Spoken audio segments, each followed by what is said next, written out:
Yep. Okay. Sorry, we just had a little bit of an issue of when to go then. Hey guys, it's Laura and Chevy here from Dogs by Design. Chevy's behind the camera again. Excellent. We are here for our episode 2 of live training. I'm still working on a really cool name for this, but it's not coming to me, so that's all good. So today we're gonna do a little bit of a live demo on how to get some loose leash. Oh crap! This is a very good one to say. Loose leash walking, and the reason we want to touch on this is obviously one of the main areas that owners struggle with their dogs, and we want to focus on it as well and do a little bit of something specific on it, is because it's actually a really good thing to teach your dog and expect from your dog, because it's a great way to bond and to provide mental. Actually, it's a great way for so many reasons. One of the main reasons is it's a good way to bond with your dog. Like Shiv and I were like discussing before that, you know, for me especially, like going out with my dogs and just going for a long walk with my dogs cruising along with me, and we're just taking in the environment together, is super rewarding. And again, rewarding for your dog because it's a way to bond. It's very primal for them, and it is also another great way to actually help mentally stimulate our dogs. You know, it's all well and good taking them down to park, letting them off leash and run around like crazy and do whatever they want, and that might physically tire them to a point, but it's not mentally challenging. And you know, for dogs, that mental challenge of actually having to walk next to you, focus on you, and ignore distractions is actually quite challenging, and a great way to mentally challenge them and drain their energy. And again, it's coming back to those rules and boundaries that are important for all animals, and all animals have to have some form of rule and boundaries. You can't just do what you want, when you feel like it, because that often gets us into trouble, and I'm pretty sure Mother Nature wouldn't let those that go down so well. Mother Nature likes rules and boundaries too. So that's why we're going to touch on this today. I'm going to start off with a demo on Remus, and he's a bloodhound. You know, I've done a bit of leash walking with him, but he's very aloof, and so he doesn't always do what he's supposed to. So hopefully we'll get some good demos for him. And so this kind of actually just more of a starting place. Leash walking is more about getting focus. So once your dog is calm and relaxed and focused on you, they generally fall into place. They'll walk calmly next to you, and they'll follow, because the techniques that you've kind of implemented to create a bit of focus from them and want them to, and teaching them that sticking with you is the best option, they just naturally fall into it. So the techniques we are going over are more for older dogs that maybe you've tried to teach to leash walk and they did know it, but now they just get way overexcited and don't care. Puppies, it's similar but not quite the same. So we might do, when we get a puppy, I want a puppy. We'll maybe do some more specific puppy training, but it's still similar techniques with puppies, but the puppies are actually more likely to fall into line because they're designed to want to follow and stay close, and stay focused on you, because they're still learning and stuff. So anyway, that aside, we're going to go start with Remus. We're going to start off with the threshold boundary like we did last week, and we're going to go from there and see how we go. Remember that I have a leash. Cool. Alright, so here we go. So again, you start off with a leash. Obviously it's leash walking, so you need a leash. However, if you lay a good foundation of leash walking, and you want to learn more and really progress, you can get to an off-leash stage where you can say your command. That means walk next to me and stay focused on me, and those are like off-leash. But it takes practice, time, dedication. So just quickly before we go, in terms, I would like you guys to put a word to it. So for me, I use back, which means next to or behind. And we'll focus on positioning when we're out there a little bit more. You might hear some whining in the back and some clicking. There's lots of dogs that are a bit cheeky like that. But anyway, so we will go over a little bit more like that, but you want a word. So I'm going to use back, but you can use whatever word you want, it doesn't matter. But you do want to condition a word to the behaviour as well, so they understand. So here we go, we've got Remus. Remus is our bloodhound. He's a pretty calm dog. You can see his demeanour here, he's quite relaxed, waiting patiently. Which is perfect. So again,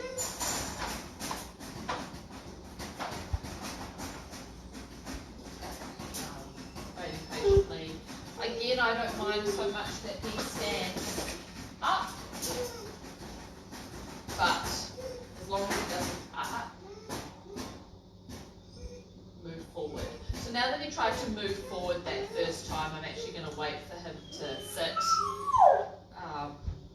Because the standing up, he kind of felt that he was able to move forward. So this time I waited for him to sit, and now I'm going to open the crate.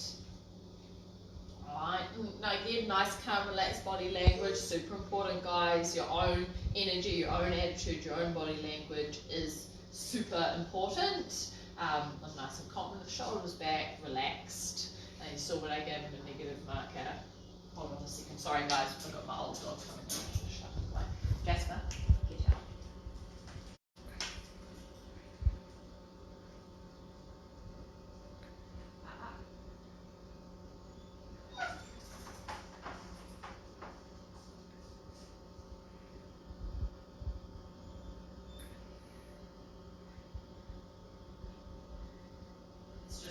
Spatial pressure and clear communication until he goes back to the bed.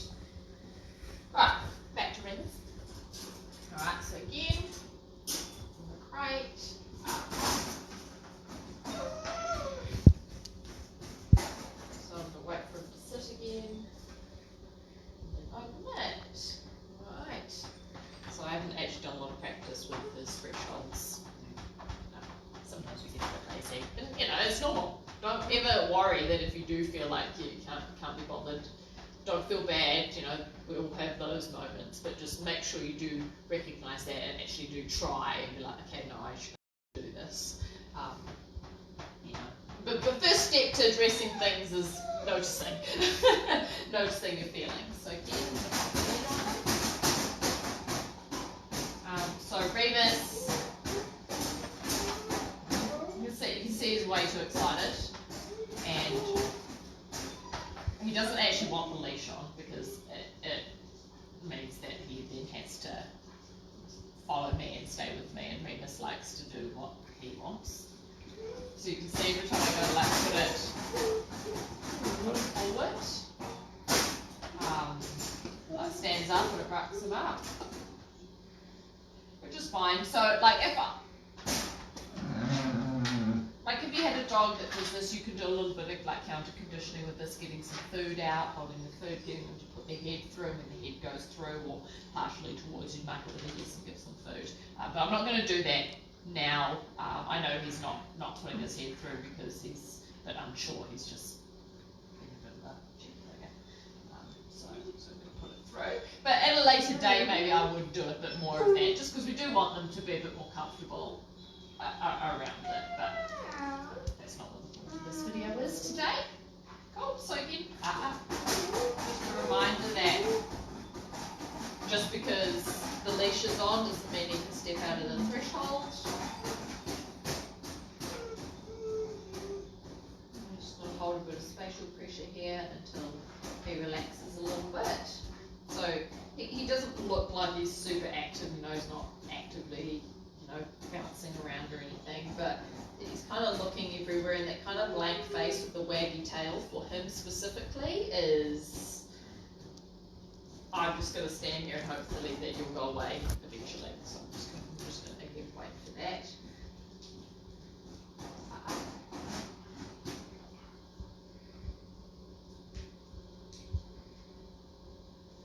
So again, we want to wait for a little bit of eye contact. I got the tiniest little bit from him. Remus. Cool. Jasper, go to bed. No.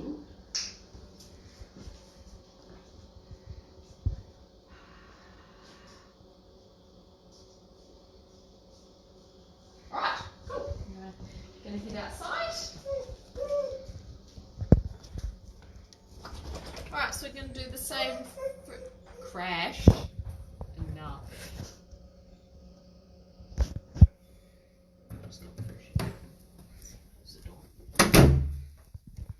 Alright, so we're going to do the threshold again.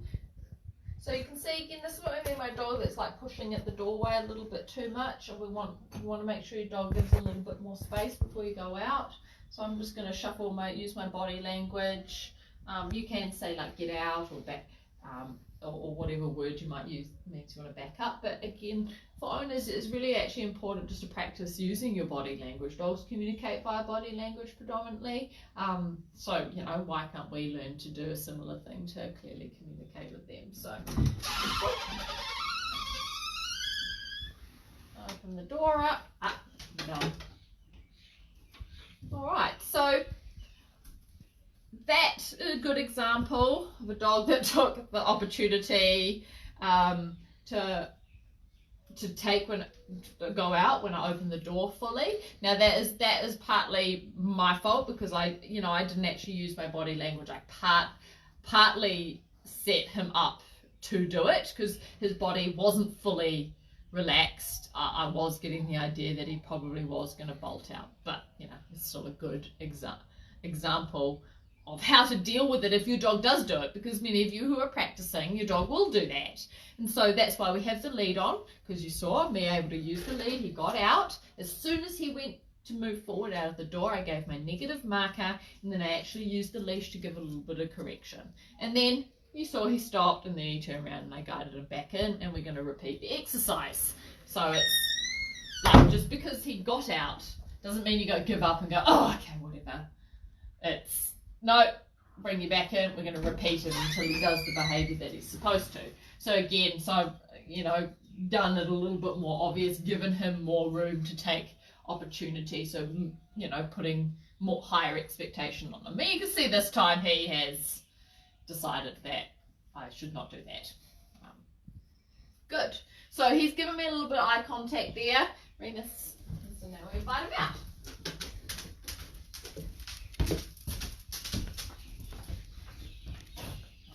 If I look like could you just close that door? Thanks. Very small. That's great.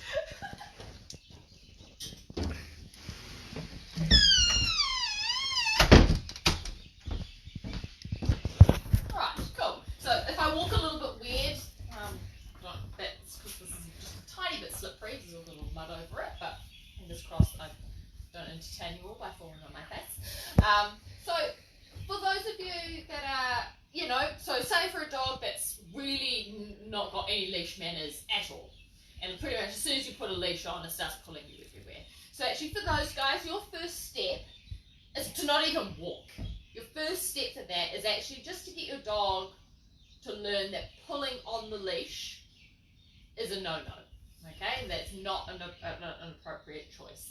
Now, yes, you can have treats, and you can use treats to reward. So like if your dog's just standing there with a loose leash and he's not putting any pressure on, you would go yes, and you give them the food.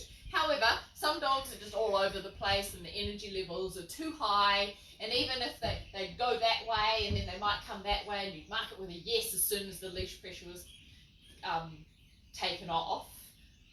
You can do that, but some, like I said, the energy levels might get too high and the dog's too frantic and it's all just too much, like you trying to handle the leash and the treats and make sure you're marking it at the right time. So for some dogs and for some people, and the way that we like to do it is just to actually stand there. I'm going to see if I can set Remus up to fail. Is that as soon as pressure gets put on the leash, so you can see he knows it. He knows he's not supposed to put pressure on. Alright, so some of these demos are hard with a dog that doesn't know it. But we've got training dog coming in soon, so hopefully we'll be able to get more videos like this. But okay, So, however, if your dog is to go and put pressure on the leash, all you're going to do, no. So, just a leash check. Now, that was a very gentle one because he wasn't really doing it, and his intensity is not really that high in terms of how much pressure he's wanting to put on. So, we wouldn't want to give him a firm correction. However, if you've got a dog that's just like flying to the end of the leash, you would just stand there and let him hit the end of the leash.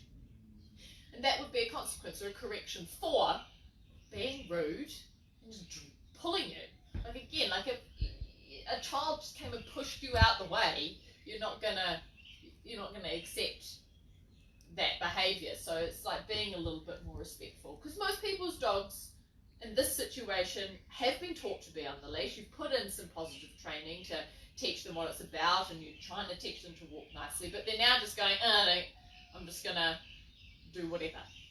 Alright, so if your dog, you're just going to stand here, and if your dog goes, as soon as you get even the slightest bit of pressure, you're going to give your negative marker, so that's an and just a gentle leash check. Alright, and you see when Remus feels that, hey, good boy, you know, so feels that he comes towards me, and I've given him a reward because he's focused. Alright, am I making sense, Judy? Okay. Yep. I wasn't sure. I feel like alright, so, and you're going to do that. Like this might be, you might do that if you've got a dog that's absolutely horrendous with pulling on the lead. This might be your exercise you do for, 5 minutes, 5 times for a day. Okay? And they pick it up quickly. If you're consistent, you are calm. I don't want you being like, and getting flustered. It's just calm. Good. Alright. Again, I'm struggling to show you that demo because he's already had that basic foundation. Remus knows not to put pressure on the leash. And you can see, so once your dog starts doing this, what Remus is doing while on the leash and not going any further away than what the leash is, that's your indicator you're ready for the next step. Alright, so your kind of next step, actually, important part is do this in your home, in your back garden, in your drive. Alright, don't go out into the middle of the busiest place you can find and practice this. You need to get your dog focused and understanding of what is expected of him in a calm environment that he's familiar with. Cool, so your next your next step after that is introducing a bit of movement and teaching your dog that you want them to follow your movement. And the reason we say next to or behind you is because it's easier for them to see our movement and where we're going if they're next to or behind. If they're out in front, they can probably sense a little bit, but they're just off doing what they want. Also, the reason that we don't actually want them walking out in front and not them next to behind is because if you've got a nervous dog and something scary that makes them uncomfortable is coming towards them, who's out in front to feel like they have to deal with the situation? Your dog. And your dog is nervous, he's not in the right state of mind, he's a dog, he doesn't know how to deal with the human world in an appropriate way. For many dogs, if they're scared of something and that thing keeps coming towards them, they're going to fight it, and that's not appropriate. So that's why next to or behind is so that if that scary thing is coming towards, you can step in front and take control, so your dog's going to trust you a bit more because you're protecting it, you're providing leadership and guidance. Alright, so that's why we're quite strict on that. I want next to or behind, and that's why we do these techniques. Alright, so, back on track. The next technique is, introducing movement and getting your dog to follow you and follow your movements and pay attention to you. And this is why we do this in a low distraction environment where they're comfortable, so that you're setting yourself and your dog up for success. So, here we go. Very focused on me now. So we're actually just gonna go forward. So your first step is loose leash first. You're gonna walk forward, and then you're gonna slowly walk back. Now follow, and he's gonna get a little check on the end of the leash, and we're gonna turn and walk the other.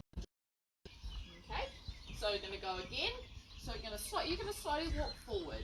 As soon as your dog starts to move forward or gets over focused on something, you're gonna slow down and walk backwards. And then when your dog follows you, you're going to turn and walk the opposite direction. Alright. So that example that I just gave you was perfect. You can see Remus going, I better follow. Alright, so you can see staying.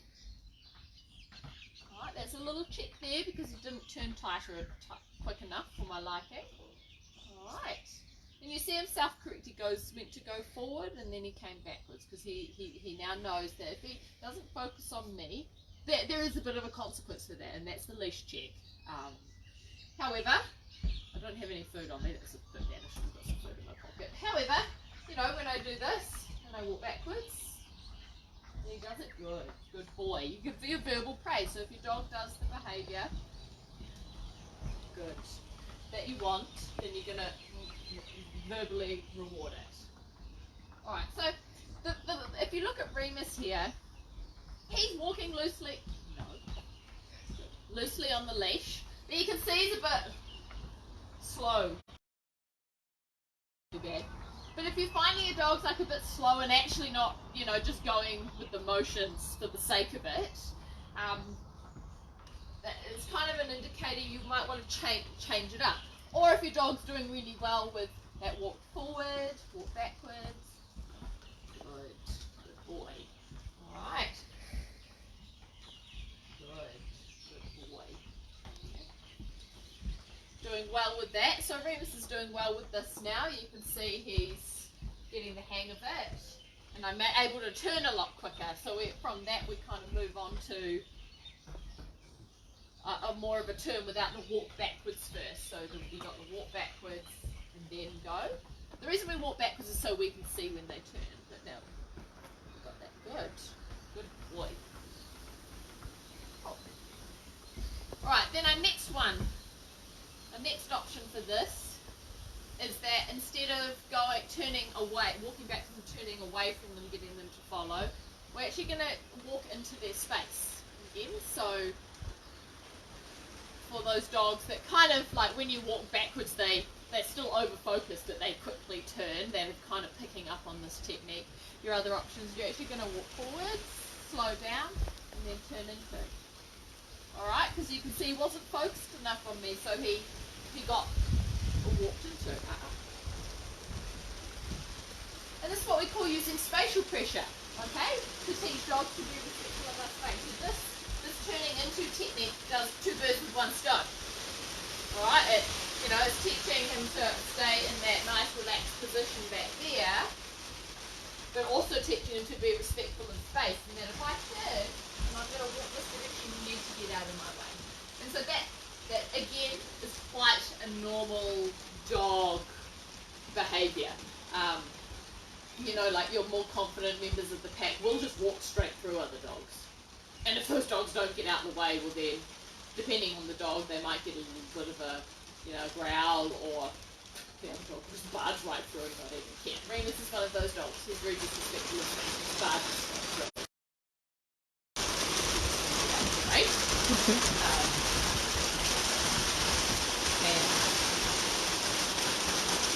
Yeah, so can everyone hear me okay underneath it? Yeah. I think so, yeah. Just type a message to Chevy if you can't hear very well, and we might move. But those are super important. You need to get your dog aware and focused on you before you even leave the house with your leash walking. So setting your threshold first, getting them calm and relaxed. Then making sure that your dog even just has that base foundation of no pulling on the lead, even when you're stationary. Setting that kind of basic guidance first, and again using food to reward when they are doing the right thing, but using your leash and providing a correction and guidance when they're not doing the right thing. Followed by your, walking forwards, walking backwards if they don't turn to follow. A little bit of a correction on the leash, guidance. Walking backwards and communicating back. Lisa says that the rain's very loud. Oh, okay. Shall we go in? Yeah, go. Yeah, go. Yeah. What? We'll move.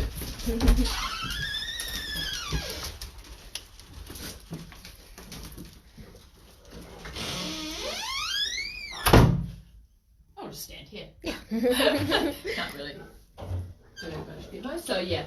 So that's the. Sorry, what was I talking about? the different technique, walking forward, walking backwards, then the turning into technique, all trying to create space and get your dogs focused on you. And the reason you want to lay that foundation is so that when you get better at it, your dog's in a calm state of mind, you can continue to walk forward and your dogs are more likely to stay in that position. But also you can start to use subtle spatial pressure when they're, like walking forward. So actually, we can probably go through here, to be honest.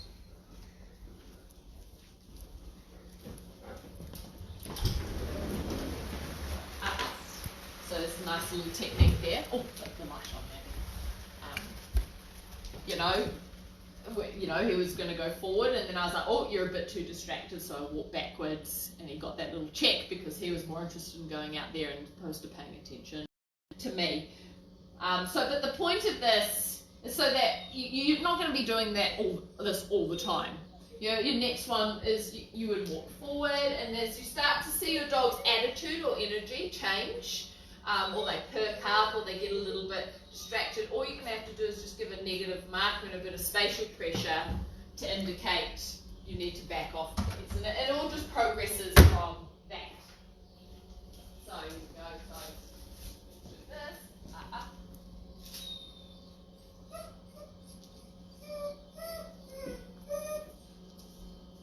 forward,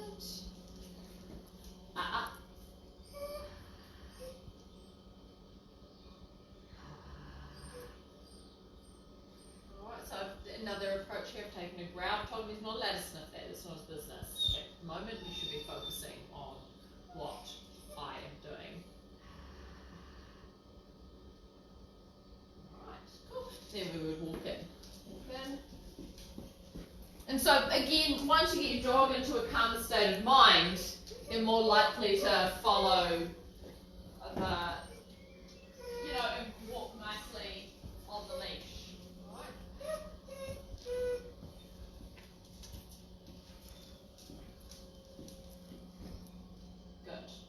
So you can see that crab cut it out.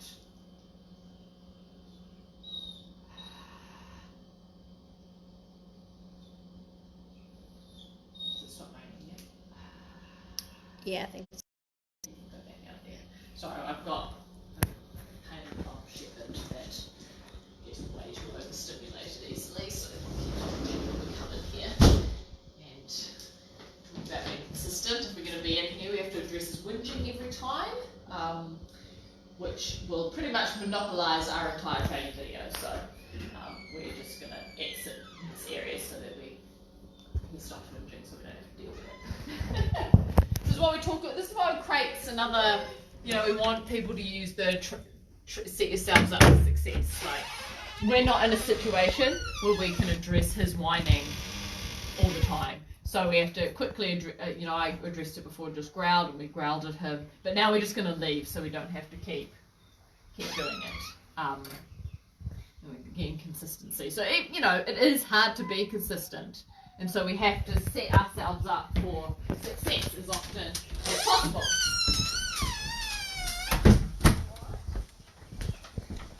So with those techniques that we just showed you, you want to implement those every time your dog starts to kind of get overstimulated, to refocus. So say you walk down your driveway, your dog walks calmly, nicely next to you down your driveway. You can walk down your street, but say if you're halfway down your street, your dog starts to try to sniff everything or starts to get a little bit anxious and looking everywhere and unsettled, you need to stop right there. And you need to practice these techniques, practice some engagement techniques, getting them practicing their commands. Sometimes even just stopping and standing and getting them to stand or sit calmly next to you so that they can just calm themselves. And then once they're calm and you've got them, a bit more focused on you, walking nicely in and around that area, you can then continue on your walk. But as soon as your dog starts to lose the plot again, you need to stop and start addressing it. Because it's just too much for the dog. The distraction level is too much. They don't have a decent enough foundation. They don't understand or you yourself might be getting a bit flustered, you know. If your dog's constantly pulling you, then yes, it is hard to maintain that composure. So you have to set yourself and your dog up for success. But this is what you're wanting. This is what you're working towards. You know, like leash walking isn't just about leash walking. It's about their general manners while on leash and while just around you. You know, like Remus knows that. You know, he's got to be respectful of my space. I have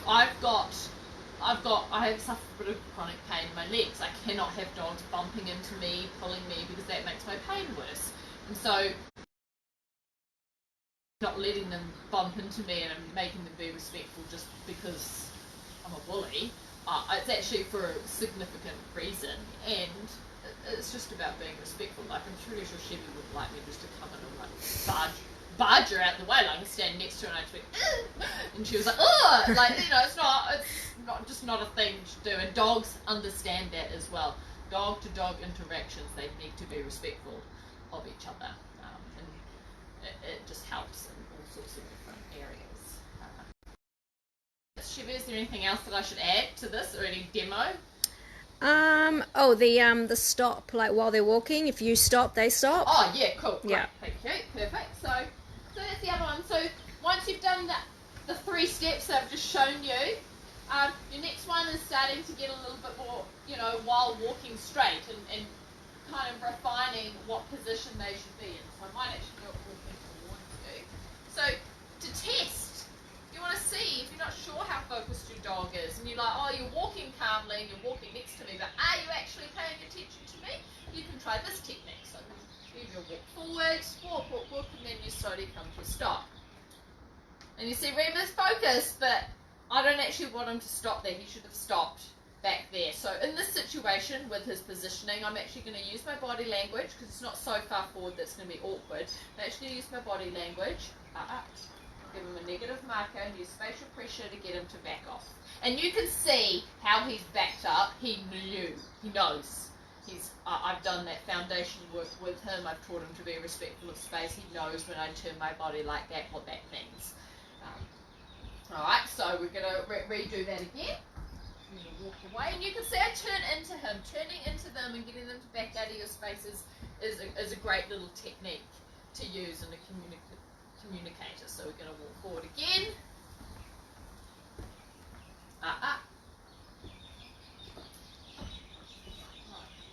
To back up again. So I'm going to keep repeating this until he actually stops when he's supposed to.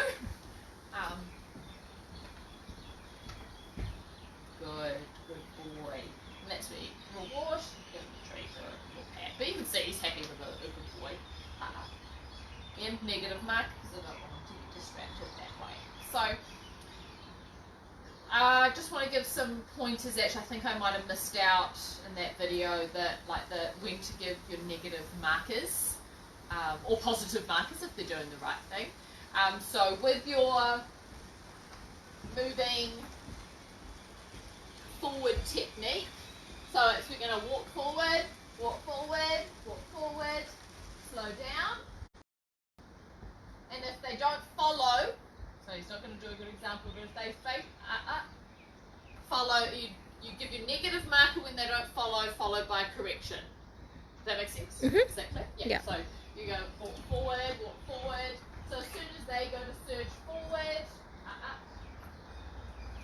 that and the correction. Okay? Your other one, so when you're doing the turn into, so you go forward, because you see he's in my way, so negative marker to say, you're in my way, that's not right. When he backs off, we continue on. So, Good.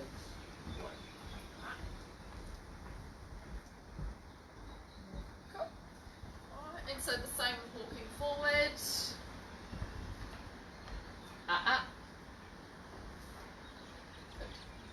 And so the reason the negative markers are important is so that he knows what behaviour was the one that wasn't correct. What you'll do is when you give your negative marker followed either by the correction or a little bit of spatial pressure, when you say they'll start to back off themselves, and so the spatial pressure or the leash correction won't be, or the leash guidance or whatever you want to call it, won't be needed, because he knows that when he hears the he's making a wrong choice, and he needs to adjust that choice to get the positive outcome, sort of thing. Does that make sense? Yep. Yeah. And so just the one thing to touch on here, guys, is that we're not teaching a dog how to like walk glued beautifully to your side with super focus. This all we're trying to do is just teach a dog to be calm and relaxed on the leash and walk along with you, and kind of like and follow you, so that they can follow us and we can advocate for them when needed. Again, you know, if Chevy was a crazy dog lady and was like, oh my god, I have bloodhounds, and came running and screaming up to me going, I've got to give him a hug and a big kiss. He's behind me, because I'm like, oh no, he's not going to like someone doing that to him. He's next to or behind me, so I can go, no touching for you. So, you know, it's why it's important. Oh, were you going to say something? No. Okay. Actually, yeah. I just thought of something. So this is getting them to walk nicely on leash is super important for everyone, but especially important for people with leash reactive dogs. Yeah. Like, let me just get that. Yeah. Yeah, super. Yeah, leash reactive, nervous dogs as well. Yeah. Like if you've got a super mellow dog, that your super mellow dog probably is not pulling you on the leash anyway. All right, your super mellow dog would be plodding along next to you anyway. These leash, the people that need to work on leash walking are because their dogs are just all over the place. So yeah, you've either got a dog that's insecure, nervous, and isn't trusting you to take control of situations. So it's just in this like manic kind of I'm gonna try and do it myself. Or you've just got a slightly maybe a bit obnoxious, and he's just allowed to do whatever he wants whenever he wants, and so when you put him on the leash, he's like, excuse me, just still trying to do all of those things because maybe he doesn't have enough rules and boundaries around the house, or you just like that's all they know because you haven't really laid a foundation, or when they were younger didn't teach the loose leash or didn't lay a foundation, then you've now clipped them on a lead and they've got no clue what it is. So that's why dealing with puppies is slightly different. But yeah. Well, Alicia did ask, can you do it with a crazy puppy? But I guess you've touched on that. So yes, like it is a similar technique with like if you've got a puppy that's just absolutely crazy, and doesn't even, as soon as you clip a leash on, just like is pulling absolutely everywhere, then yes, you're going to start with just that basic technique of standing there, and every time they put a leash pressure on, just give a little correction, and then wait, see if they go and do it again, little correction, and then they're going to learn that when they feel tension comes on the leash, a little check happens, and we don't want that's an unpleasant sensation, so we're going to stop doing that. And then obviously when they, maybe start to walk to the end of the leash, but they stop and don't put, you're going to mark it with a yes and give food. So you're reinforcing the behaviour that you do like. With a super mellow puppy that maybe like puts pressure on sometimes, then you probably only really need like very gentle corrections. But we could, once lockdown's over, we could always do like a little competition so we could get some puppy videos actually, and like people could, I've got a plan for that. Okay. So, but yeah, stay tuned. Stay tuned. But you can do it can work for puppies that are all over the place, but you generally can be a little bit softer and give them a little bit more leeway. In a way, I will do a separate video on puppies, I think. Cool. Those puppies also do the slamming on the brakes. I don't want to walk at all. So actually, in saying that, I'm going to specify what age. If they're like 5 months or above, this is the sort of techniques that you can use. But if they're younger than that, then you can just take a slightly different approach. So if your puppy's 5 months and above, then this should be fine. Cool. Cool. I think that's probably it for leash walking. Any questions? No, just that one that we've done. So Sweet. Yeah, I'll just quickly ask if anyone's still any questions. We might try keep an eye on our pages. We'll probably put up some more leash walking ones. I think Chevy and I might be heading out tomorrow just to do a non-leash walk, so we might get some videos so you can see as it advances. Good boy. See, you can give all the treats you want for this. All right, so we're like, you might be watching, so just correcting and telling them no all the time, but that's not the case. We're doing a mixture of both. We're telling them when they're making the wrong choice, especially if when it's to do with like manners, and they should just be respectful. But you're going to get the affection when he's chosen to sit calmly next to me. He's just relaxed, so he can give nice affection. He's droopy face.